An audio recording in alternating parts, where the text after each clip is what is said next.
ఏంటి ఇస్తరాకులు కనిపిస్తున్నాయని అనుకుంటున్నారా? లేదండి, శివాలయంలో బయటన పేదవాళ్ళు కూర్చుంటారు కదా, వాళ్ళకే నేను ఇలా టిఫిన్ చేసి పంచిపెట్టాను.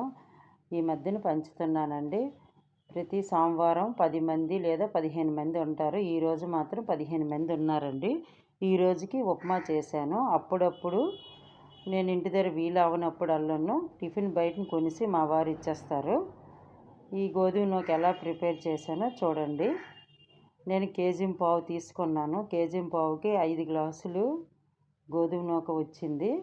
5 గ్లాసులు గోధుమ నూక కూడా ఇలాగా మనం దోరగా వేపించుకోవాలి. కొంచెం ఆయిల్ వేసేసుకొని 5 గ్లాసులు పక్కన పెట్టేసుకోవాలి. ఇప్పుడు ఒక పెద్ద బేసిన్ లాంటి తీసేసుకొని ఆయిల్ వేసుకోవాలి. 1 కప్పు చనా పలుకులు వేపించుకోవాలి దోరగాను. మినప్పప్పు 1/2 కప్పు, శనగపప్పు 1/2 కప్పు, జీలకర్ర 1/4 కప్పు అన్నీ కలిపి, ఆవాలు 1/4 కప్పు, ఎండుమిరపకాయలు, పచ్చిమిరపకాయలు కూడా వేసుకోవాలి 1/2 కప్పు, 1 కప్పు ఉల్లిపాయలు, కొంచెం కరివేపాకు అన్నీ కూడా దోరగా ఇలా వేపించుకోవాలి. శుభ్రంగా కొంచెం 1 కప్పు 2 కప్పుల ఆయిల్ వేయాలి. 1 కప్పు క్యారెట్, 2 టమాటాలు కూడా వేసుకొని శుభ్రంగా వేపుకోవాలి. రుచికి తగినంత సాల్ట్ వేసుకోవాలి. చూసి తర్వాత వేసుకోండి. ఓ చిటికెడు పసుపు కలర్ కోసం. ఇప్పుడు నేను 1 గ్లాసుకి 2 గ్లాసులు తప్పున 10 గ్లాసులు 12 గ్లాసులు వాటర్ వేసాను.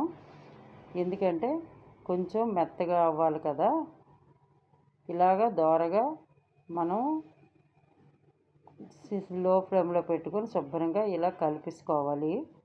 ఈ ఉప్మాని చూసారా, ఇది ఇలా అయిపోయింది. ఇలా కొలతల ప్రకారంగా మనం కేజీ పావు అయితే నాకు కరెక్ట్గా 15 మందికి వచ్చిందండి. అలాగా కొంచెం కూడా మరి మిగలలేదు. ఇలా చేశాను. ఈ మధ్యన వేస్తున్నాను, కానీ ఈరోజు వీడియో తీసి పెడదామనిపించాను. ఎందుకంటే నేను ఇంట్లో ఉప్మా తయారు చేశానని వీడియో చేశానండి. కొంచెం కొత్తిమీర కూడా వేసుకోవాలి. మీకు ఈ వీడియో నచ్చితే నాకు ఒక లైక్ కొట్టండి. నా ఛానల్ షేర్ చేయండి. నా ఛానల్ ఫాలో అవ్వండి.